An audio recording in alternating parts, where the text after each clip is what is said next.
ನೋಡಿ, ಬೇಸಿಗೆ ಇದ್ದು ಬಿಸಿಲಿಗೊಂದು ಹೆಲ್ದಿ ಜ್ಯೂಸ್. ತುಂಬ ಆರೋಗ್ಯಕ್ಕಂತೂ ತುಂಬ ಒಳ್ಳೆಯದು.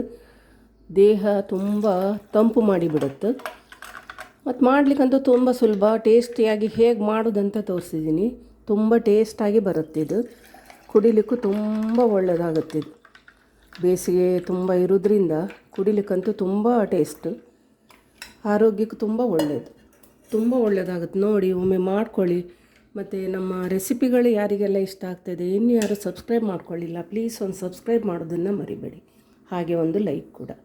ಎಲ್ರಿಗೂ ನಮಸ್ಕಾರ. ನೋಡಿ, ರಾಗಿ ಜ್ಯೂಸ್ ಮಾಡಲಿಕ್ಕೆ ಒಂದು ಬೌಲಷ್ಟು ರಾಗಿ ತೊಗೊಂಡಿದ್ದೀನಿ. ಇದನ್ನೀಗ ಕ್ಲೀನ್ ಮಾಡಿ ವಾಶ್ ಮಾಡ್ಕೊಳ್ತೀನಿ. ನೋಡಿ, ಅದನ್ನು ಒಂದು ಮಿಕ್ಸಿ ಜಾರಿಗೆ ಹಾಕ್ತೀನಿ. ಈಗಂತೂ ಸಿಕ್ಕಾಪಟ್ಟೆ ಸೆಕೆ ಇದೆ, ತಡ್ಕೊಳ್ಳಿಕ್ಕಾಗೋದಿಲ್ಲ.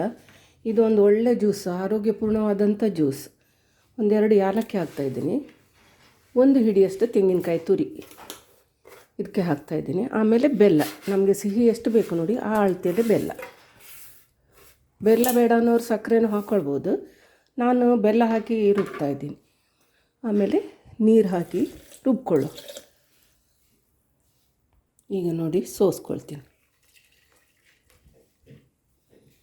ಜರಡಿ ಬೇಕಾದರೆ ಡಬಲ್ ಹಾಕಿ, ಇಲ್ಲ ಮತ್ತು ಪುನಃ ಇನ್ನೊಮ್ಮೆ ಸೋಸ್ಕೊಳ್ಬೋದು. ಇನ್ನೊಂದು ಟ್ರಿಪ್ಪು ರುಬ್ಕೊಳ್ತೀನಿ, ಯಾಕಂದರೆ ಪೂರ್ತಿ ನುಣ್ಣಗಾಗಿರೋದಿಲ್ಲ ಅದು.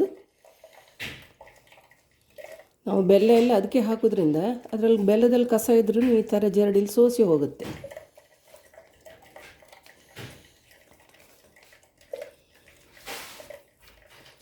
ಇನ್ನೊಮ್ಮೆ ರುಬ್ಕೊಳ್ತೀನಿ ಇದನ್ನು. ನೋಡಿ, ಇನ್ನೊಂದು ಸಲ ಸೋಸ್ಕೊಳ್ತಾ ಇದ್ದೀನಿ.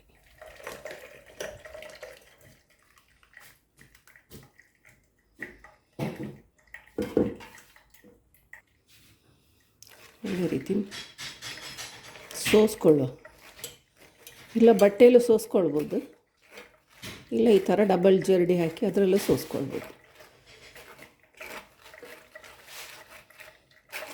ಈ ಊರಿಗೆ ಸೆಕೆಗಂತೂ ತುಂಬ ಹೇಳಿ ಮಾಡಿಸಿದಂಥ ಜ್ಯೂಸ್ ಇದು. ಕುಡಿಲಿಕ್ಕೂ ತುಂಬ ಟೇಸ್ಟ್, ಹೆಲ್ತಿಗೂ ತುಂಬ ಒಳ್ಳೆಯದು. ದೇಹ ಪೂರ್ತಿ ತಂಪು ಮಾಡುತ್ತೆ. ಆರಾಮಲ್ಲಿ ಮನೆಯಲ್ಲೇ ನಾವು ಒಳ್ಳೆ ಆರೋಗ್ಯಪೂರ್ಣವಾದ ಜ್ಯೂಸನ್ನು ಮನೆಯಲ್ಲೇ ರೆಡಿ ಮಾಡ್ಕೊಳ್ಬೋದು.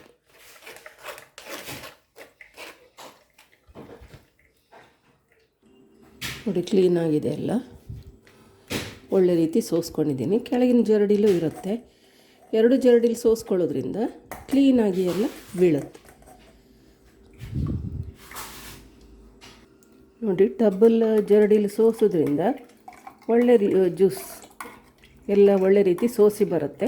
ಮತ್ತು ಬೆಲ್ಲದೆಲ್ಲ ಕಸ ಇದ್ದರೂ ಕೂಡ ನೀವು ಈ ಥರ ಮಾಡೋದ್ರಿಂದ ಹೊಯ್ಗೆ ಏನಿದ್ರೂ ಕ್ಲೀನಾಗಿ ಬೀಳುತ್ತೆ.